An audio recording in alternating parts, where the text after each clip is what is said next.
सुनील शेळके सध्या आपल्याबरोबर आहेत, स्थानिक आमदार आहेत आणि ते घटनास्थळी पोहोचलेले आहेत. सुनीलजी, काय नेमकं घडतंय, काय सध्याची परिस्थिती आहे आणि कशा प्रकारे आता बचावकार्य सुरू आहे? हा आमच्या डिफेन्सच्या एरियामधला काही परिसर येतो. डिफेन्स आणि देवरोड कॅन्टोन्मेंटच्या हद्दीमध्ये हो. एक कुंडमळ्याचा परिसर आहे आणि त्या ठिकाणी पादचारी पूल होता.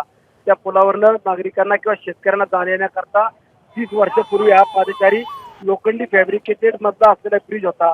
हो. त्यावरनं काही टू व्हीलर जा ये करत होत्या आणि पुलाची दोन्ही बाजू त्या कुंपोत मुलताला प्रतिबंधित केलेला असताना सुद्धा काही या ठिकाणी घेऊन जात होते आणि त्यातून ही घटना ठिकाणी घडली. 2 पर्यटक या ठिकाणी आता मृत्युमुखी आहेत आणि मदत कार्य सुरू आहे.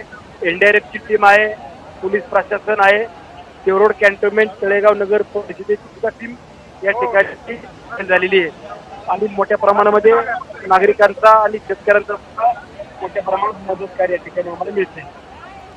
सुनीलजी, साधारण किती पर्यटक या ठिकाणी या पुलावर होते आणि किती नेमके वाहून गेलेत, किती जणांना वाचवण्यात यश आलंय, याविषयी काही माहिती कळते का?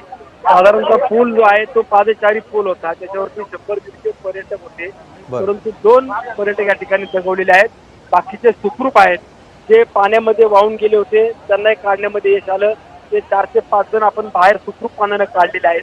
त्या स्थानिक नागरिकांनी घटनास्थळी सगळी टीम पोहोचायच्या अगोदर आणि आता जे मदत कार्य सुरू आहे त्यातून कुणी अशा अडकलेल्या आजूबाजूला दिसत नाहीये, परंतु काही 21-25 फुटाचा भाग हा पाण्यामध्ये असल्यानं तिथं कोणी आहे का काय ती फक्त भीती आता आमच्या या ठिकाणी आम्हाला दिसते.